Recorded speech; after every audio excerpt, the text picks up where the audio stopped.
अस्सलामु अलैकुम वरहमतुल्लाहि वबरकातुहू।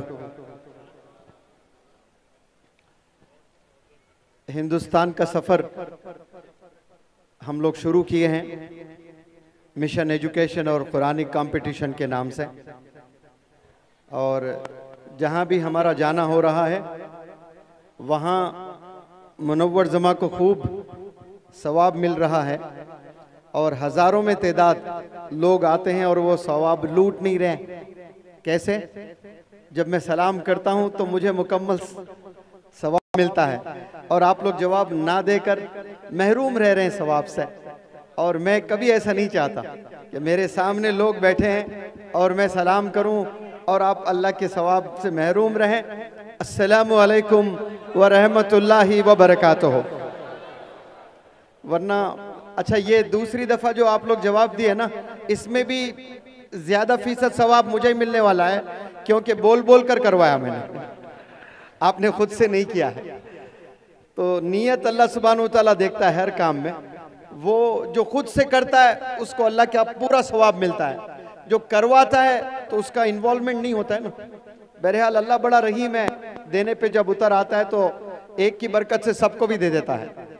तो यहाँ माशाल्लाह कोई ऐसे मासूम बच्चे भी वालेकुम अस्सलाम कहे होंगे, उसकी बरकत से सबको सवाब मिलता है। हालांकि मैंने कुछ बच्चियों से वालेकुम अस्सलाम सुना, बाकी मर्द हजरात से जवाब ही नहीं आया। वो शायद मोटिवेशन हज़रत मौलाना हुज़ैफ़ा साहब वस्तानवी से मिला है, क्योंकि कुरान पे आप लेक्चर देते हुए बता रहे थे कि ये अल्लाह की किताब कहती है कि चींटी जो चूंटी होती है उसमें लीडर फीमेल होती है, और जो शहद बनाने वाली मक्खी होती है वो भी लीडर फीमेल होती है। तो ऐसा लगता है कि झारखंड में लीडरशिप फीमेल्स उठाने वाले हैं और मेल्स जी हुजूर करते हुए फीमेल्स के पीछे गुजरते रहेंगे। बहरहाल ये कामयाबी या लीडरशिप उन्हें ही मैसर होती है जो मेहनत करते हैं, और उस मेहनत में इखलास अगर हो तो फिर अल्लाह की मदद भी आती है। बहरहाल मैं अल्लाह सुब्हानहू तआला का बेपनाह शुक्रगुजार हूँ कि अल्लाह सुब्हानहू तआला ने मुझे इंग्लिश टीचर भी बनवाया और मोटिवेशनल स्पीकर भी बनाया माशाअल्लाह। और सोशल मीडिया के ज़रिए से, यूट्यूब के ज़रिए से, फेसबुक और व्हाट्सएप के ज़रिए से, ये अल्लाह का करम है कि अल्लाह ने मेरे जज्बात को सिर्फ हिंदुस्तान में नहीं बल्कि कई सारे देश में ये मैसेज को पहुंचाया है अल्लाह सुब्हानहू तआला ने। लेकिन ये करम मौलाना हुज़ैफ़ा साहब वस्तानवी साहब का भी है कि आपने मुझे रूबरू होकर बहुत से हिंदुस्तान के नौजवान बच्चे बच्चियों को कलाम करने का मौका आपने मुझे दिया है। मैं इस प्लेटफॉर्म से आपका भी शुक्रिया अदा करता हूँ। वरना मुझे अक्सर बहुत से लोग यूट्यूब पर, व्हाट्सएप चैनल पर, फेसबुक पर ही सुना करते थे, लेकिन आपके साथ जब से मैं जुड़ा हूँ मैं समझता हूँ कि लाखों लाखों का मजमा माशाअल्लाह उन्हें एड्रेस करने का अल्लाह ने मुझे मौका दिया है। और यहाँ बिलखुसूस इटकी और झारखंड में ये मेरा पहला विजिट है। झारखंड आया मैं, लेकिन मैंने लेक्चर देने का मौका नहीं मिला था। तो इस स्टेट का ये मेरा मैं कोशिश करता हूँ कि मेरे पूरे जज्बात आप तक मैं पहुँचाऊँ। और ये फातिमा एकेडमी के रूह रवां शकील साहब जो उड़ीसा से आकर यहाँ माशाअल्लाह ये प्रोग्राम ऑर्गेनाइज किए हैं। आप लोग तमाम जितने भी तलबा है और जितने भी लोग ऑडियंस में बैठे हैं, खड़े हैं, धूप में, छाँव में, बालकनी में, यहाँ वहाँ जो दिख रहे हैं, जो नहीं दिख रहे हैं, उन सब को जमा का सलाम, मैं वेलकम करता हूँ इस प्रोग्राम को। और आप लोगों ने एक आवाज़ पर माशाअल्लाह 3-4 दिन कबल किसी को नहीं पता था यहाँ प्रोग्राम, और सब जमा हुए हैं माशाअल्लाह। जैसे मौलाना हुज़ैफ़ा साहब वस्तानवी एम्फसिस कर रहे थे कि कुरान का सीखना कितना ज़रूरी है, उस पर मैं कुछ रोशनी डालकर फिर मेरे टॉपिक पर मैं आता हूं इंशाअल्लाह। एक लड़का जब पैदा होता है तो बाप उसको चलना सिखाता है, उसको अपनी मादरी जुबान बोलना सिखाता है, उसको साइकिल चलाना सिखाता है, उसको स्कूटर चलाना सिखाता है, उसको स्विमिंग सिखाता है, उसको स्कूल भेजकर a+b² का फार्मूला सिखाता है, उसको और मज़ीद ज़ुबानें इंग्लिश, हिंदी, उर्दू और मज़ीद ज़ुबानें, कंप्यूटर, क्या क्या न जाने चीज़ें एक वालिद अपनी ज़िम्मेदारी को पूरी निभाते हुए ये तमाम चीज़ें सिखाने की भरपूर कोशिश करता है। लेकिन इन जिम्मेदारियों में जो असल चीज़ सिखाना होता है वो अल्लाह की किताब कुरान मजीद, उस पर बहुत से वालिदैन नाकाम हैं, वहाँ फेल हो चुके हैं। तो ये बहुत ज़बरदस्त प्लेटफॉर्म है जो कुरानी कंपटीशन इशातुल उलूम मक्कल कुआं की जानिब से ये होते जा रहा है। हर 3 साल होता है हिंदुस्तान में, और माशाल्लाह कोरोना की वजह से 1-2 साल नहीं हो पाया, उसके बाद फिर से शुरू हुआ है और मुझे उम्मीद है और आने वाला इससे बेहतर होगा और फिर आने वाले और इससे बेहतर होते जाएंगे इंशाअल्लाह।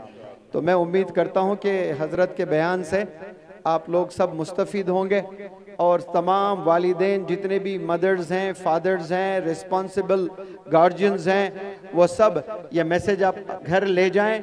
ये ज़िम्मेदारी से आप अपने बच्चों को, अपने भाइयों को, अपने बहनों को अल्लाह की किताब से इंट्रोड्यूस करें और उसको पढ़ना समझना दो भी आसान करें अपने बच्चों को। यहाँ जितने तलबा है माशाअल्लाह, मुझे इस स्कूल में आकर, इस गांव में आकर बच्चों के परफॉर्मेंसेस को देखकर बेहद खुशी हुई है। उनके कॉन्फिडेंस को, उनकी उर्दू ज़ुबान को सुनकर, उर्दू ज़ुबान में फिर जो तलफ़्फ़ुज़ है, प्रोनंसिएशन को सुनकर मुझे बहुत मज़ा आया, मुझे बहुत अच्छा लगा। इससे ये मैसेज मिलता है कि जितने भी बच्चियां यहाँ परफॉर्म की हैं वो और मज़ीद बच्चियों में भी वो हुनर है, लेकिन वो लोगों ने पहचाना नहीं है उस हुनर को, और मज़ीद बच्चों में भी वो हुनर है। अफसोस के वो लोगों ने अपने उस हुनर को, अपने उस टैलेंट को कभी रियलाइज़ नहीं किया, कभी पहचान नहीं पाया कि उनमें वो हुनर है। ऐसा बहुत से बच्चों में वो हुनर है माशाअल्लाह। तो जितने भी स्टेज पर कुरान की बड़ी बेहतरीन अंदाज में तिलावत किए और वहाँ से जितने भी स्पीचेस दिए हैं, उन तमाम स्टूडेंट्स को मेरी तरफ से 1-1 हज़ार रुपये इनाम मिलेगा इंशाअल्लाह। क्योंकि आपकी उम्र में जब मैं पढ़ाई करता था तो स्टेज पर खड़े होना बहुत दूर, कभी तसव्वुर में भी नहीं, हम लोग सोचे भी नहीं कि हम स्टेज पर खड़े होकर 2 लफ्ज़ भी बोल सकते हैं माशाअल्लाह। लेकिन यहाँ देखिए बच्चियाँ आकर हज़ारों तादाद में आए, इतने लोगों के सामने खड़े होकर बहुत कॉन्फिडेंस का मुजाहरा आप लोगों ने किया है। तो मुझे यहाँ बहुत से तलबा नज़र आते हैं, तो मैं पहले तलबा को एड्रेस करने की कोशिश करता हूँ, वक्त अगर मिले तो फिर पेरेंट्स पे बात करूँ, क्योंकि बहुत से बॉयज़ एंड गर्ल्स यहाँ पर बैठे हुए हैं। मैं आपके इल्म में एक बात ले आना चाहता हूँ, बहुत गौर से आप सब सुनने की कोशिश करें। माने कि हर जो चीज़ इस दुनिया में है, कुछ देर के लिए आप उसको स्कूल समझें। अपने घर में जो किचन है, उस किचन को आप स्कूल समझे कुछ देर के लिए। क्या समझना है आपने? आपके घर में जो किचन है वो क्या है? स्कूल है। बहुत उम्दा, वेरी गुड, आप सब मुझे सुन रहे हैं माशाअल्लाह। और आपके जो अब्बू ऑफिस जाते हैं, वो ऑफिस नहीं है, वो भी स्कूल है। क्या है वो? स्कूल है। और जिस ऑटो में बैठकर आप स्कूल जाते हैं, जो बस में बैठकर आप स्कूल जाते हैं, जो रिक्शे में बैठकर आप स्कूल जाते हो, और वो ऑटो भी स्कूल समझना आपने, वो रिक्शा भी स्कूल समझना आपने, वो बस भी स्कूल समझना आपने। Is that clear? बात समझ आई सब लोग को? हाँ जी। अब मेरे कुछ सवालात हैं, बड़े गौर से सुनने की कोशिश करें। आपकी अम्मी किचन में जा रही है, कहाँ जा रही है? नहीं नहीं, स्कूल में जा रही है बोलना आपने। मैंने आपसे कहा कि आपके घर के किचन को स्कूल समझें आप लोग। तो आपकी अम्मी किचन में जाती है खाना बनाने के लिए रोजाना, यस और नो? आप मेरे साथ हैं सब? जवाब दें फिर अगर हो तो। आपकी अम्मी रोजाना किचन में जाती हैं खाना बनाने के लिए, अगर किचन में जाकर खाना बनाना छोड़ दिया आपकी अम्मी ने, खाना नहीं बना रही है, किचन में जा रही है, बैठ रही है, और सुबह वालिद भी ऑफिस भूखे जा रहे हैं, बच्चे भी ऑफिस भूखे जा रहे हैं, एक दिन ऐसा ही हुआ, और शाम में बच्चे स्कूल से लौटे और रात में भी खाना नहीं बना रही है, और हस्बैंड भी भूखे पेट सो रहा है, बच्चे भी भूखे पेट सो रहा है। ऐसा एक दिन हुआ है, 2 दिन हुआ है, 3 दिन हुआ है, 4 दिन हुआ है, 5 दिन हुआ है। उसके बाद क्या होने वाला है? अब बताएं क्या हो सकता है उसके बाद? अब्बू दूसरी शादी कर लेंगे। क्या करेंगे? दूसरी शादी करेंगे। अरे भाई मैंने तो आपसे शादी इसलिए की ताकि आप हमारी खिदमत करें, हमारी बच्चों की खिदमत करें, बच्चों को अच्छा खाना खिलाएं, न्यूट्रिशियस खाना बनाएं, गरम गरम खाना खिलाएं, लंच बनाकर दें स्कूल में, फिर जब वापस आए कुछ आप उसको खिलाएं, कुछ पिलाएं। आप तो कुछ कर ही नहीं रहे। लेकिन क्या आपकी अम्मी रोजाना किचन में जो जाती है कुछ देर के लिए आप स्कूल समझें, वो सब काम किचन में अम्मियां कर रही हैं कि नहीं कर रही हैं? तो इसका मतलब हिंदुस्तान के जितने अम्मियां किचन में जाकर खाना बनाती हैं और लंच बॉक्स पैक करके अपने हस्बैंड को देती हैं, अपने बच्चों को देती हैं, इसका मतलब हिंदुस्तान के तमाम अम्मियों को उस स्कूल में 100 में 100 मार्क्स मिल रहे हैं। Big round of applause for them. तमाम अम्मियां कितने मार्क्स ले रहे हैं? 100 में 100 मार्क्स ले रहे हैं। अब उसमें जो भी सब्जेक्ट्स रखें, आप सब्जेक्ट रख लें, चाय बनाना, चाय को एक सब्जेक्ट बनाएं, सालन है उसको एक सब्जेक्ट, खाना है उसको एक सब्जेक्ट, रोटी है उसको एक सब्जेक्ट बना ले। तो तमाम सब्जेक्ट्स में आपकी अम्मी 100 में 100 अचीव कर रही हैं। बिल्कुल उसी तरह आपके अब्बू ऑफिस जाते हैं और ऑफिस जाते हैं और ऑफिस के कुर्सी पर बैठते हैं, कोई फाइल नहीं खोलते हैं, कोई काम नहीं करते हैं। कोई भी बंदा काम के लिए आकर बैंक में काम करता है, पूछता है ये पैसे डिपॉजिट करे, पैसे लेकर बराबर रख रहे हैं, डिपॉजिट नहीं कर रहे हैं। 1 दिन होगा, 2 दिन होगा, 3 दिन होगा, उसके बाद क्या होगा? तखलिया कर दिया जाएगा, उसको फायर कर दिया जाएगा, उसको नौकरी से निकाल दिया जाएगा। लेकिन क्या ऐसा हमारे अब्बू लोग ऐसा करते हैं ऑफिस में जाकर? नहीं करते हैं। वक्त पर ऑफिस जाते हैं, 9 बजे जाते हैं, 5 बजे तक काम करते हैं। तो इससे क्या मालूम होता है कि जो ऑफिस को हम कुछ देर के लिए स्कूल समझ बैठे, वो अब्बू जाकर रोजाना काम करते हैं तो उन्हें सैलरी मिलती है, और वो सैलरी से आपका घर चलता है, आप स्कूल जाते हो और मजीद ख्वाहिशात पूरे होते हैं आपके। इसका मतलब आपके अब्बू माशाल्लाह उस स्कूल में जो काम करते हैं वहां 100 में 100 मार्क्स ले आ रहे हैं। Big round of applause for your fathers. अब जो आपको स्कूल तक पहुंचाने के लिए ऑटो ड्राइवर्स आपके घर आते हैं, बारिशों में, गर्मियों में, ट्रैफिक में, और उसके खुद बच्चे बीवी कभी बीमार भी होते हैं, तो उन्हें छोड़कर आपके घर आते हैं ताकि आपके तालीम पर कोई असर ना हो। वो रोजाना आपके घर आते हैं, आपको ऑटो में बिठाते हैं और आपको ले आकर स्कूल छोड़ते हैं। और उस ऑटो को कुछ देर के लिए स्कूल समझें तो फिर ऑटो ड्राइवर्स को 100 में 100 मार्क्स मिल रहे हैं। तो इस प्लेटफॉर्म से मैं तमाम ऑटो ड्राइवर्स को सलाम करता हूं, और आप लोग भी big round of applause Hindustan के वो ऑटो ड्राइवर्स जो तमाम बच्चों को स्कूल लेकर जाते हैं, वो भी इकरा के एम्बेसडर्स हैं, इकरा के लिए काम कर रहे हैं। ये अल्लाह का हुक्म है, बंदों पर इकरा पढ़, इल्म हासिल कर।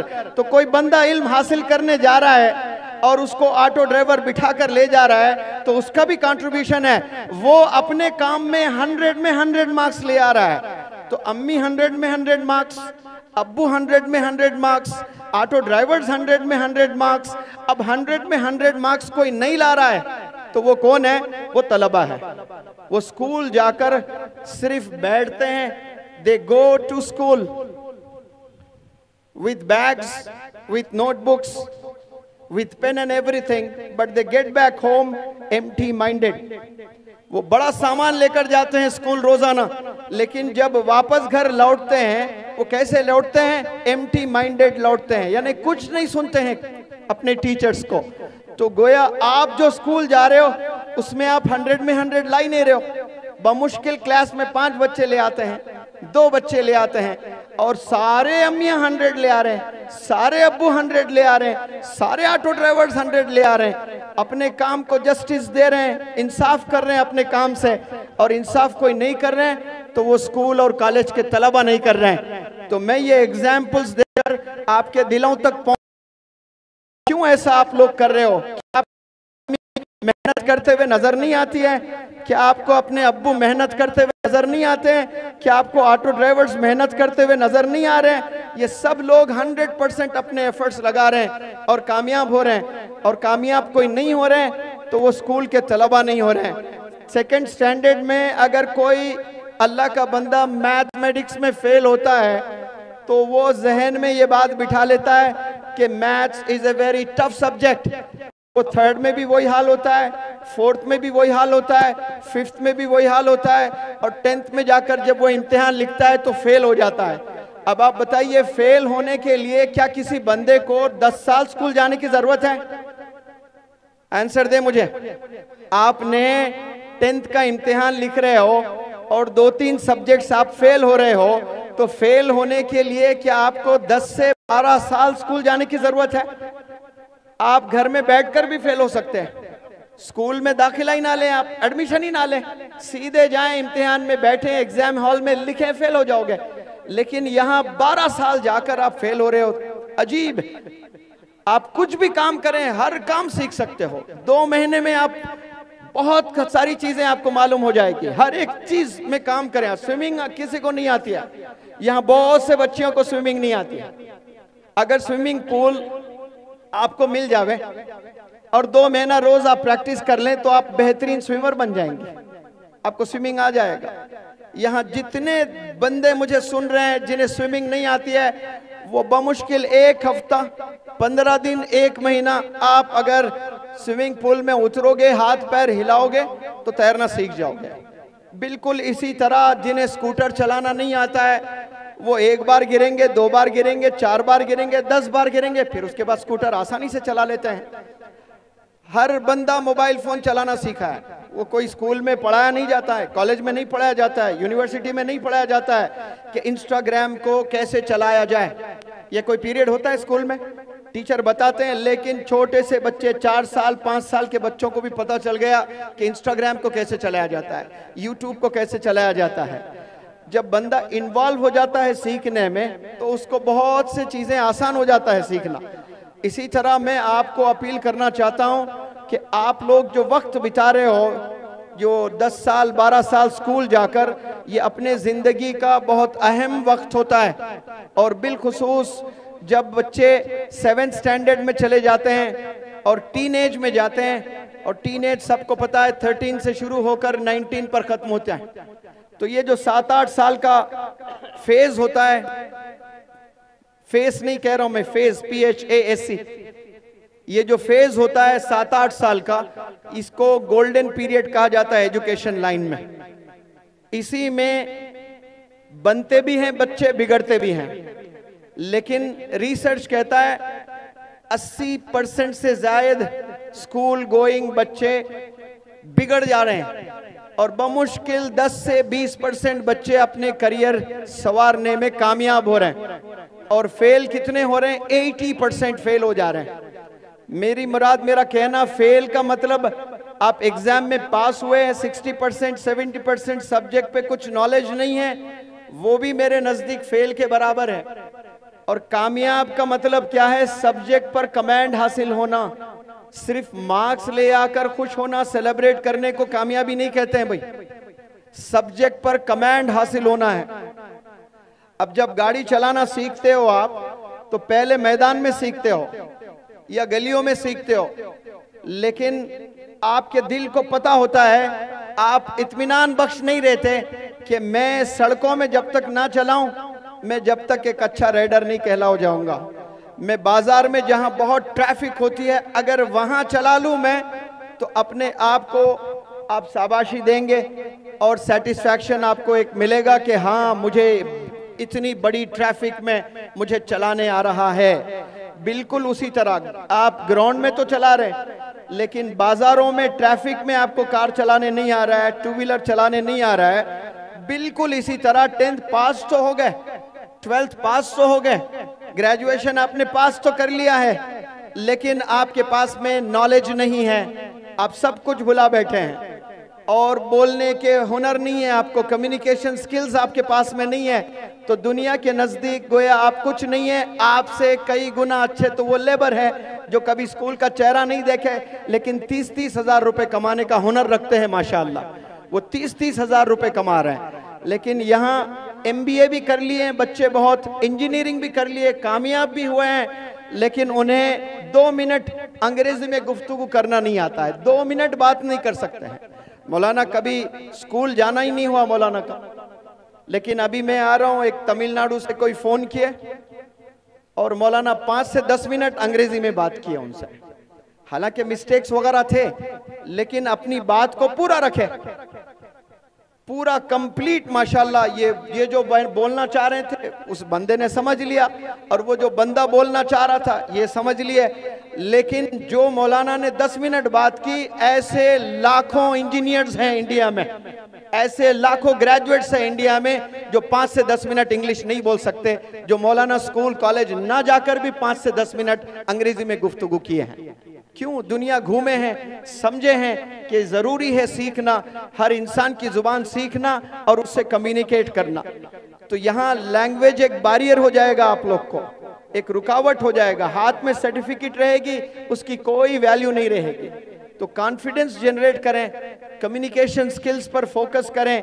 ये स्किल्स का जमाना है, स्किल्स आप सीखें, देखें किस में ज्यादा तरक्की मिल रही है, उस पर अपनी जवानी खपाएं, उस पर अपना वक्त खपाएं, मेहनत करें। और हर प्लेटफॉर्म से मैं कहता हूं, आप जो स्कूल में जाते हो और जिस क्लासरूम में बैठते हो, उस क्लासरूम में 30 से 40 बच्चे बमुश्किल होते हैं, और उन 30 से 40 बच्चों के नाम आप बखूब जानते हैं और वाकिफ है उन चेहरों से भी, लेकिन आप सबसे दोस्ती नहीं करते हैं। आप दोस्ती बमुश्किल 3 या 5 बंदों से करते हैं।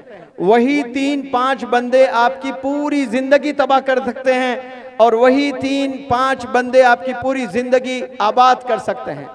ये बर्बाद भी करते हैं, ये आबाद भी करते हैं। तो ये जो दोस्त आप चूज करते हो स्कूल में, कॉलेज में, बिलखुसूस स्कूलिंग के बाद में, आप 11th में जाते हो, 12th में जाते हो, या 12th कंप्लीट करके ग्रेजुएशन के लिए आप जाते हो, तो नया समा होता है, नया कॉलेज होता है और नए लोग होते हैं, और वहाँ नए नए बच्चे बच्चियां जो नजर आते हैं आपको, आप दोस्ती करना शुरू करते हैं। तो 3 या 5 ऐसे बंदों से एक लड़का दोस्ती करता है, और वही 5 वही 3 बंदे दे कैन मेक यू और they can break you as well. आपको बना भी सकते हैं, आपको बिगाड़ भी सकते हैं, आपको आबाद भी वही करेंगे, आपको बर्बाद भी वही कर सकते हैं। यानी आपको देखना पड़ेगा। ईदेन जब आती है ना, आप कपड़े लेना होता है आपको, आप जाकर ऐसे ही एक शर्ट आपने चुना और खरीद लिया, ऐसा नहीं होता है। आप 10 दुकान जाते हो, हालांकि 1000 का शर्ट होता है, 1500 का शर्ट होता है। अल्लाह ने जिन्हें पैसों से नहीं नवाजा, वो तो 500 के शर्ट में भी खुशी से ईद मना लेते हैं। 200 रुपए का भी शर्ट लेकर, सेल्फी लेकर बड़े खुश होते हैं। तो वो 200, 300, 500 का शर्ट लेने जो भी बंदे जाते हैं, और वो जो शर्ट लेते हैं तो ऐसा ही पसंद नहीं आता तो फेंक देते हैं, फिर दूसरा लेते हैं, फिर तीसरा, कुछ पसंद नहीं आया दुकान छोड़ते हैं, दूसरी दुकान में जाते हैं। ऐसे 10 दुकान में जाकर आप एक शर्ट खरीदते हो, बमुश्किल 1 साल 2 साल कोई पहनता है, उसको फेंक देता है, फिर दूसरा शर्ट लेता है। आपने शर्ट लेने के लिए 10 दुकान गए हो, अपने फ्रेंड्स को लेकर गए हो कि देखो आओ, मैं इतना अच्छा नहीं हूं सिलेक्शन में, आप मेरा सिलेक्शन करें, मुझ पर कौन सा शर्ट ज्यादा जचता है मुझे बताएं। आप फ्रेंड्स के साथ में टोली बनाकर जाते हो एक शर्ट खरीदने के लिए। अब जब आप एक से दोस्ती कर रहे हो, तब भी आपने रुकना वहां पर, उसको छूना, उसको पहनना, उसको समझना कि ये बंदा क्या 5 वक्त नमाज पढ़ता है, इसको जन्नत में जाने की फिक्र है, क्या ये वालिदैन की रिस्पेक्ट करता है, क्या ये टीचर्स की रिस्पेक्ट करता है, ये घर जाकर कुछ वक्त निकालता है अपनी पढ़ाई के लिए, इसके लाइफ में कुछ विजन, कुछ मिशन, कुछ गोल्स है या नहीं है। वरना millions of students they wake up early in the morning and they go to school. कितना बड़ा देश है, और कितने लाखों बच्चे रोजाना सुबह उठकर छोटे छोटे गांव में, बड़े बड़े शहरों में आपको सुबह 7 से 9 बजे के दरमियान देखें, सारे बच्चे स्कूल्स जाते हुए नजर आएंगे। और वो बच्चों को रुकाकर अगर कुछ देर के लिए आप पूछ लें कि बेटा आप स्कूल क्यों जा रहे हो, दे हैव नो आंसर। उन्हें कोई आइडिया ही नहीं है कि वो स्कूल क्यों जा रहे हैं। और ऐसा वो एक दिन नहीं जा रहे हैं, एक हफ्ता नहीं जा रहे, एक महीना नहीं जा रहे, एक साल नहीं जा रहे, ऐसा पूरा 10 से 12 साल जा रहे हैं और उन्हें पता ही नहीं क्यों जा रहे हैं। ऐसे बंदों को एमलेस स्टूडेंट्स कहते हैं। उनके पास में कोई एम्बिशन नहीं होता है, कोई गोल नहीं होता है, कोई ड्रीम्स नहीं होते हैं। और जिनके ड्रीम्स नहीं होते हैं, जिनके एम्स नहीं होते हैं, जिनके एम्बिशंस नहीं होते हैं, वो जानवर होते हैं। ये जो dreams, desires, AIIMS, goals, ambitions, ये सिर्फ अल्लाह ने इंसानों के सीनों में डाले हैं, ये जानवरों के सीनों में नहीं डाले हैं। आज से 500 साल, 1000 साल पहले जो लाइफस्टाइल जानवरों का था, हाथी का था, वो आज भी वैसा ही लाइफस्टाइल है उनका। उनके पास में आधार कार्ड नहीं है, उन्होंने अपने घर बेहतरीन अंदाज में नहीं बनाए। आप जाएं जंगल में देखें, आप वैसी ही जिंदगी जो 1000 साल पहले जानवर जिया करते थे, आज भी वैसे ही जी रहे हैं। लेकिन तरक्की किसने की है? इतने मखलूक, 18,000 मखलूक उलमा बताते हैं, इतने मखलूक और इंसानों की आंखों ने न जाने और कितने देखने हैं, हमने देखे नहीं। और न जाने कितने अल्लाह ने मखलूक बनाए हैं, और उन तमाम मखलूक का लाइफस्टाइल बिल्कुल एक ही है, बस खाना, बच्चे पैदा करना, पेशाब पखाना करना, सो जाना और लड़ाई करना, बस इतना। इसके अलावा और कुछ नहीं है। लेकिन इंसानों के पास, अब हम लोग सब गैदरिंग किए हैं, ऐसा क्या कभी कुत्ते टॉक रख लेते हैं? कभी बिल्लियों को देखा आपने? चलो आज हम लोग बात करते हैं। ये बिल्कुल नहीं देखने को मिलता है आपको, क्योंकि उनका लाइफस्टाइल रोजे अव्वल से लेकर रोजे क़यामत तक एक ही तरह होने वाला है। और ये तरक्की जो कर रही है मखलूक, वो इंसान कर रही है। और इंसानों ने गजब की तरक्की की है, और वो जो गजब की तरक्की की है वो कैसे की है? जो अल्लाह ने तोहफा दिया है। आपको मैंने 1000 रुपए का इनाम अनाउंस किया तो आप लोगों ने तालियां बजाई है। और उसी तरह कोई आपका दोस्त आपको लाकर एक गिफ्ट दे देता है, ये लो, मेरे अब्बू बड़े बिजनेसमैन है अमेरिका में, आईफोन लेकर आए थे, मुझे आईफोन पसंद नहीं, मैं आपको गिफ्ट देना चाहता हूं। फिर तो आपको वो दोस्त आपके अब्बू से अच्छा लगने लगेगा। क्यों? मैं अब्बू को 3 साल से बोल बोल कर हंगर स्ट्राइक भी किया, कई दफा 3-3 दिन खाना भी नहीं खाया। मेरे अब्बू जालिम हैं, मेरे अब्बू तो समझते नहीं मेरे जज्बात को। मेरे दोस्त ने मेरे जज्बात को समझे और एक फ़ोन दे दिए। इतना खुश हो जाओगे एक गिफ्ट की वजह से कि फ़ोन। ऐसे पागल बच्चों, मेरी बात सुनो, आपके अब्बू ने आपको पैदा किया, इससे बड़ा गिफ्ट इस दुनिया में कोई नहीं दे सकता आपको। आपके अम्मी अब्बू आपको पैदा किए हैं, उसका कोई मोल नहीं है। उसके बाद कोई चीज एक्सपेक्ट ना करें आप लोग वालिदैन से। अगर आपको मिल रहा है तो आप समझना कि ये बोनस में मिल रहा है। मुझे आपको पैदा कर दिए, बस खलास, वही काफी है। उसके बाद आपने अपनी जिंदगी को संवारना है। अल्लाह ने आंख दिए हैं और बेहतरीन अल्लाह ने दिमाग दिया है। जबरदस्त तोहफा अगर आपको इस रूए ज़मीं पर मिला है तो वो है आपको अल्लाह ने दिमाग दिया है। और उस दिमाग से ही आपने समझना है कि ये दुनिया चीज क्या है, हमने इस दुनिया में करना क्या है। आप यहाँ पर 3 वक्त का खाना खाकर मरने के लिए नहीं आए हो। इस दुनिया में आप रेवोल्यूशन के लिए आए हैं, इस दुनिया में एक बदलाव करने के लिए आए हैं। आपकी शख्सियत से कम से कम आपके गांव वालों को फायदा होना चाहिए। अगर देश वालों को आपसे फायदा नहीं हो रहा है, कम से कम आपके घर वालों को फायदा होना चाहिए भाई। कम से कम आपके बीवी, आपके 4 बच्चों को फायदा होना चाहिए।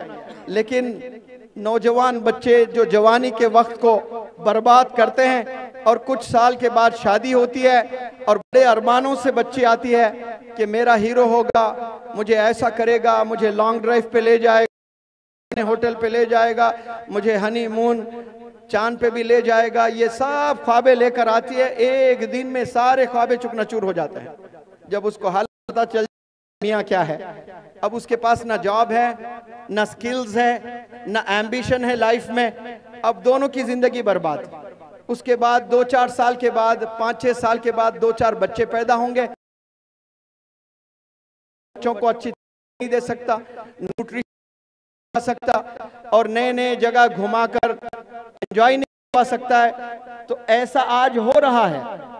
और ये जो नौजवान बच्चे आज स्कूल्स कॉलेजेस जा रहे हैं, 10-15 साल के बाद आपने भी तो शादी करनी है, आपके भी तो बच्चे होंगे, आप उनको कैसी जिंदगी दोगे? आपको जॉब कैसे मिल सकती है? ये तो कंपटीशन वाला जमाना है। एक जॉब अगर होती है तो 1,000 लोग अपना रिज्यूमे लेकर खड़े रहेंगे, 1,000 लोगों से आपका कंपटीशन रहेगा, 1 लाख लोगों से आपका कंपटीशन रहेगा। आप देख नहीं रहे हो, एक जमाने में नीट का एग्जाम बमुश्किल मौलाना 8 लाख लोग लिखते थे, अभी 20 लाख नौजवान बच्चे लिख रहे हैं। मुझे यकीन है कि ये साल 25 लाख लिखेंगे, आने वाले जमाने में 50 लाख लिखेंगे। एक दौर आएगा 1 करोड़ नौजवान बच्चे भी नीट का एग्जाम लिखेंगे और बचपन से ख्वाब देखते आ रहे हैं कि मैं डॉक्टर बनूंगी, मैं डॉक्टर बनूंगा। ऐसे ही नहीं बनेंगे आप डॉक्टर, बहुत मेहनत करना पड़ता है आपको, बहुत कुर्बानियां देनी पड़ती है आपको। तो नौजवान बच्चों, अगर आप लोग कामयाब होना चाहते हो, आप लोग अच्छी जॉब हासिल करना चाहते हो, वालिदैन को खुशियां देना चाहते हो, तड़पते हैं वालिदैन, रोजाना जो आपके वालिदैन ऑफिस जाते हैं, मेहनत करते हैं, उनसे जाकर कोई पूछे कि भाई इतनी मेहनत आप जो कर रहे हो, किसके लिए आप मेहनत कर रहे हो? एक ही जवाब आएगा, ये मेरे बेटे के लिए मेहनत कर रहा हूं। क्यों? क्योंकि मैं मेरे बेटे को कामयाब होना देखना चाहता हूं। लेकिन बेटा बेचारा वो 14 साल नहीं हुआ, ड्रग्स में मुलविस हो गया है, इश्कबाजी में मुलविस हो गया है, चोरी में मुलविस हो गया, जिना में मुलविस हो गया, इतने बड़े बड़े गुनाह करने लगा। वालिदैन कभी सोच नहीं सकते एक सेकंड, वालिदैन बल्कि डिप्रेशन में गए हैं। जिनकी सेहत बड़ी जबरदस्त है माशाअल्लाह, बच्चों की वजह से वो डिप्रेशन के शिकार हो रहे हैं। बच्चे बच्चियों की हरकत की वजह से 40-45 साल के जो पेरेंट्स हैं, उन्हें ब्लड प्रेशर बढ़ रहा है, उन्हें डायबिटीज हो रहा है, उन्हें थायराइड आ रहा है, उन्हें और मजीद बीमारियां आ रही हैं। और ये बीमारियां आने का सबब कौन बन रहे हैं? अपने ही बच्चे बन रहे हैं। और परेशान माँ बाप जो 70 साल में जाके मरना है, परेशानियों में जाकर वो 50 साल में ही मर रहा है। तो वो मारने वाले कौन हैं? वो नौजवान बच्चे, उन्हीं के खुद के बच्चे हैं। इसीलिए ऐसे बच्चों को मैं साइलेंट किलर्स कहता हूँ। और वो जो साइलेंट किलिंग करते हैं, वो कोई छड़ी लेकर, कोई तलवार लेकर, कोई गन लेकर नहीं मार रहे हैं अपने अब्बू को, अपने एक्टिविटीज से मार रहे हैं, अपने गलत कैरेक्टर से मार रहे हैं, ये गंदे कामों से मान रहे हैं। और ये जो बच्चे गुनाहों में मुलविस है, ये कभी कामयाब नहीं हो सकते लाइफ में। लिख ले, ये जो इश्कबाजी ऐसी चीज है, इसमें 25% school college going children, talented children मैं बता रहा हूँ, टैलेंटेड चिल्ड्रन, ये अपनी जिंदगी को बर्बाद कर रहा है। मेरे पास एक लड़का पढ़ने आया, 10th में 98%, 11th में 97%, 12th में 95%, और नीट की ट्रेनिंग लेने गया हिंदुस्तान का बेहतर से बेहतर इदारा एलन में, और वो भी कोटा राजस्थान में। और वहां गया, शुरू 1-2 महीने जबरदस्त पढ़ाई कर रहा था, क्योंकि बचपन से वो पढ़ाई में बड़ा मजबूत, पढ़ाई में बड़ा कामयाब था। और हमेशा उसके वालिद ने कहा, केजी से लेकर 12th ग्रेड तक मेरा बच्चा हमेशा क्लास में टॉप ही रहा। लेकिन जैसा नीट ट्रेनिंग लेने के लिए ये कोटा गया है, ट्रेनिंग एलन में लेने के लिए, वहां सिर्फ 2 महीने में इसने कुछ ऐसे बच्चों से दोस्ती कर ली है और ड्रग्स में मुलविस हो गया है। और इतना मुलविस हो गया कि ये अभी ठीक से पेन पकड़कर लिख भी नहीं सकता, उसके हाथ ऐसे कांप रहे हैं, इतना कमजोर हो गया है। ऐसा एक नहीं, हर एक वर्कशॉप में मेरे 5-5, 10-10 बच्चे आते हैं, टैलेंटेड बच्चे जो डॉक्टर बनने का पूरा हुनर रखते हैं। और वालिद 100% यकीन कर भी चुके थे कि ये मेरा बच्चा डॉक्टर बनने वाला है। लेकिन सिर्फ एक नए माहौल में जाकर, एक नए कॉलेज में जाकर, एक नई ट्रेनिंग के लिए क्या अपना गांव छोड़कर दूसरे गांव गया, तो 3 बच्चों से दोस्ती कर ली जो ड्रग्स में इन्वॉल्व है, तो आप भी 100% वही काम करोगे। इसलिए मैं बार बार कह रहा हूं आपको, आपने अगर कामयाब होना है, और जितने वालिदैन मुझे सुन रहे हो, ये आपकी जिम्मेदारी है। आप मेहनत से पैसे बनाते हो, और अच्छे स्कूल में दाखिला करते हो अपने बच्चों का और आप समझते हो योर जॉब इज डन, मेरा काम हो गया, मैंने तो अच्छे स्कूल में दाखिला दिलवाया। उस अच्छे स्कूल में भी 10, 20, 25, 30% ही अच्छे बच्चे निकलते हैं। बाकी 70% जो बच्चे होते हैं वो जो बदमाश होते हैं, वो जानी होते हैं, वो शराबी होते हैं, वो स्मोकर्स होते हैं, वो ड्रग एडिक्ट होते हैं। और बाप की जिम्मेदारी है कि मेरा बच्चा किसके साथ उठ रहा बैठ रहा है, वो कहाँ घूमता है। शाम में 5 बजे के बाद वो अपने अम्मी से कह के अम्मी दोस्त के पास जा रहा हूँ 1 घंटे के लिए, अम्मी ने भी इंटरोगेट करना, उसको पूछना कि ये किसके साथ जा रहा है, किसके साथ बैठ रहा है। ये वालिदैन की जिम्मेदारी है और ये रोज की जिम्मेदारी है।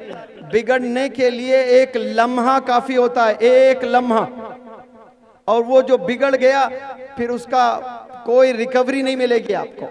बिलखुसूस ड्रग्स में जो इन्वॉल्व होते हैं, हर बाप यही समझता है, हर माँ यही समझती है कि मेरा बच्चा, मेरी बच्ची बहुत मासूम है, ये गुनाह बिल्कुल भी नहीं कर सकते हैं। मेरे वर्कशॉप्स में ये चीज़ों से मैं गुजर रहा हूँ। एक वालिद आकर दहाड़े मारते हुए रोता है और उसके साथ उसकी नौजवान बच्ची भी है। बच्ची के आंख में एक आंसू नजर नहीं आ रहा है मुझे। बाप को आसानी से रोना नहीं आता है, माँ फिर भी रो लेती है, लेकिन बाप अपने आंसू पी लेता है। बाप बर्दाश्त करने का नाम है। और वो बाप रोए जा रहा है, रोए जा रहा है कि मैंने मोहल्ले वालों से लड़ लिया है सर, कि मेरी बच्ची पर मेरे मोहल्ले वालों ने इल्जाम लगाया कि आपकी बच्ची पार्कों में एक बच्चे के साथ नहीं, हमें 3-3 अलग अलग बच्चों के साथ नजर आ रही है। तो मैंने लड़ लिया, मेरी बच्ची ऐसा कर ही नहीं सकती है। जैसे स्कूल से आती है, कॉलेज से आती है, सीधे मुसल्ला बिछाकर नमाज पढ़ती है, मेरी बच्ची ऐसा नहीं कर सकती है। लेकिन जब वीडियो लाकर मुझे दिखाया गया कि ये बच्ची देखो आप ही की, ये अलग बच्चे के साथ, ये अलग बच्चे के साथ, ये अलग बच्चे के साथ, एक दफा बाइक पे नजर आ रही है, एक दफा पार्क में नजर आ रही है, एक दफा मैकडॉनल्ड्स में नजर आ रही है। जब मैंने वीडियोस देखे हैं सर, मेरा दिल किया कि उसी वक्त मैं खुदकुशी कर लूं, लेकिन मैं मुसलमान हूं, इस जुबान से मैंने कलमा पढ़ा है, मैं खुदकुशी कैसे कर लूं। लेकिन मेरी बच्चियों ने जीना हराम कर दिया। इसीलिए मैं बच्चियों से कहता हूं, जब तक आप अपनी नजर सड़क पर नजरें झुकाकर चलने लगोगी, तब तक आपके वालिदैन नजरें उठाकर सड़क पर चलेंगे इंशाअल्लाह। वरना वो दिन आएगा वालिदैन को नजरें झुकाकर चलना पड़ेगा, शर्मिंदा होकर चलना पड़ेगा। ऐसी तकलीफ वालिदैन को दे रहे हैं। वो वालिद जो अपनी जिंदगी निछावर कर दिया आपकी तरबियत के लिए, आपके कपड़ों के लिए, आपके खाने के लिए, आपके स्कूलिंग के लिए, आप उसको ही धोखा दे रहे हो। कसम खुदा की मैं इस प्लेटफॉर्म से कह रहा हूं, जो लड़के वालिद को धोखा देते हैं, जो लड़के अपनी अम्मी को धोखा देते हैं, वो अपने बॉयफ्रेंड के साथ कभी जस्टिस नहीं कर सकते। कल जाकर वो बॉयफ्रेंड को भी धोखा देगी और वो बच्चे कल जाकर अपने गर्लफ्रेंड को भी धोखा देने वाले हैं। जो वालिदैन को धोखा देते हैं, याद रख लें, वो दुनिया में हर किसी को धोखा ही देंगे, वो कभी किसी को खुश नहीं कर सकते हैं। इसलिए मैं अपील करता हूं, वालिदैन के करीब हो जाएं, अल्लाह के करीब हो जाएं, आप सल्लल्लाहु अलैहि वसल्लम के करीब हो जाएं, टीचर्स के करीब हो जाएं। फिर से कहता हूं, सुन लें, अल्लाह के करीब हो जाएं, आप सल्लल्लाहु अलैहि वसल्लम के करीब हो जाएं, अपने पेरेंट्स के करीब हो जाएं, अपने टीचर्स के करीब हो जाएं। अगर आप जो मैंने बताए उन सब के करीब हो जाते हैं, इंशाअल्लाह कामयाबी तय है आप लोग के। लेकिन ये 4 जो मैंने अभी बताए, इन्हें छोड़कर आप किसके पीछे भाग रहे हो? आप किसके करीब होने की कोशिश कर रहे हो? आप सोशल मीडिया के करीब होने की कोशिश कर रहे हो, आप जिना के करीब होने की कोशिश कर रहे हो। कोशिश क्या बल्कि किए जा रहे हो। आप गुनाहों में मुलविस हो रहे हो, आप ऐसे गंदे दोस्तों के करीब होते जा रहे हो। तो इससे सिर्फ आपकी जवानी, जरूर आपको प्लेजर मिलेगा, खुशी मिलेगी, अच्छा लगेगा आपको, लेकिन वो 25 साल तक ही रहेगी आपको वो खुशी। उसके बाद घुट घुट के जीना है आपने, आपको जिंदगी अच्छी नहीं लगने लगेगी। आप सो जाओगे रात में, आपके आसपास में कई लोग जो सोते हैं उन्हें नींद आती है, लेकिन आपको नींद मैसर नहीं होती है, नींद ही नहीं आती है आपको। 25 साल के बाद एक एक दिन भारी हो जाएगा आप पर। इसीलिए मैं तमाम नौजवान बच्चों से, बच्चियों से अपील करता हूं, आपको मजा जरूर है इसमें, लेकिन याद रखें उसके साथ अल्लाह की सजा भी है, आपने वो सजा भी चखना है। फिर एक 10 साल का मजा है आपको जवानी का, उसके बाद और 50 साल आपके हैं। आपने 15 साल से अय्याशी शुरू की है, 25 साल तक आप मजा लूटोगे, उसके बाद शादी हो जाएगी, बच्चे होंगे, वो सब चीजों को भुला बैठना पड़ेगा। करियर संभालने के लिए आपको मेहनत करना पड़ेगा। तो वहां 25 से अगर आप 75 ईयर्स भी जी रहे हो तो आपके पास में और मजीद 50 साल है, और ये 50 साल आप कैसे गुजारोगे? परेशानियों में गुजारोगे, लोगों के पास जाकर भीख मांगते रहोगे कि मेरी बीवी बीमार है, इलाज का पैसा नहीं है मेरे पास में, ज़कात के भी चलेगा, दे दीजिए पैसे। ये नौबत आती है। मैंने बड़े बड़े घरानों के बच्चों को ये देखा।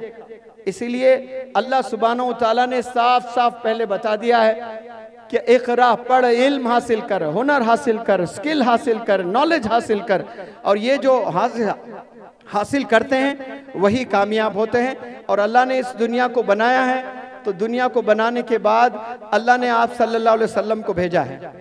आप सल्लल्लाहु अलैहि वसल्लम ने कहा मुझे मुअल्लिम बनाकर भेजा गया, मुझे टीचर बनाकर भेजा गया, और साथ में एक सिलेबस अल्लाह सुब्हानहू तआला ने दिया कुरान की शक्ल में।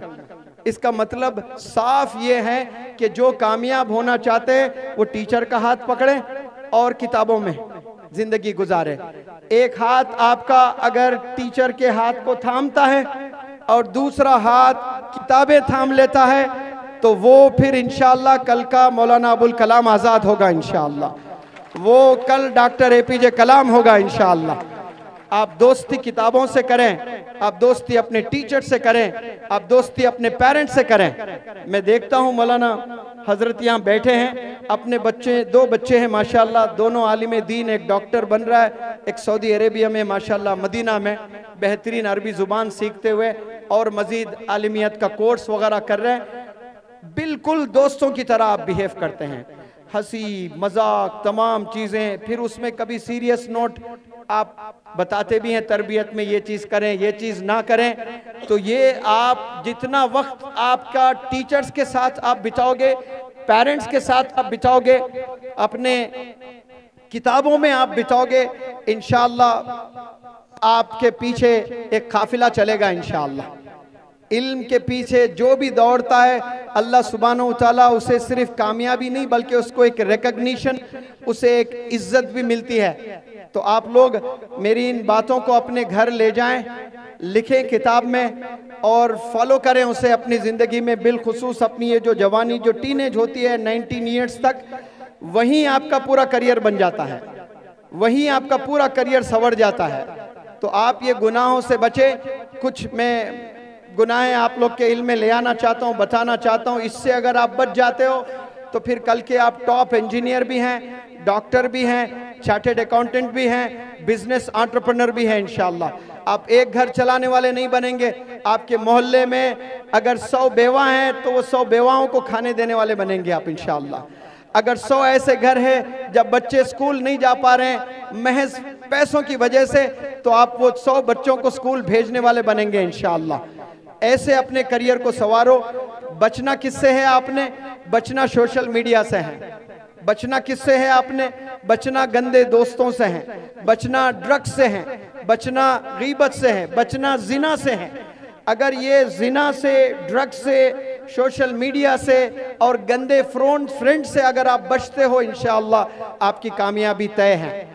और आप वालिदैन की जिम्मेदारी है कि आप अपने बच्चों को 5 वक्त की नमाज बाजमात मस्जिद में पढ़ाने की कोशिश करें। बच्चों में गजब का डिसिप्लिन आता है। जो सुबह फजर की नमाज वालिद अपने बच्चे को हाथ पकड़कर ले जाता है, वो वक्त की कदर को भी जानता है और गुनाहों से भी बचता है इंशाअल्लाह। लेकिन वालिदैन ही नहीं पढ़ रहे हैं।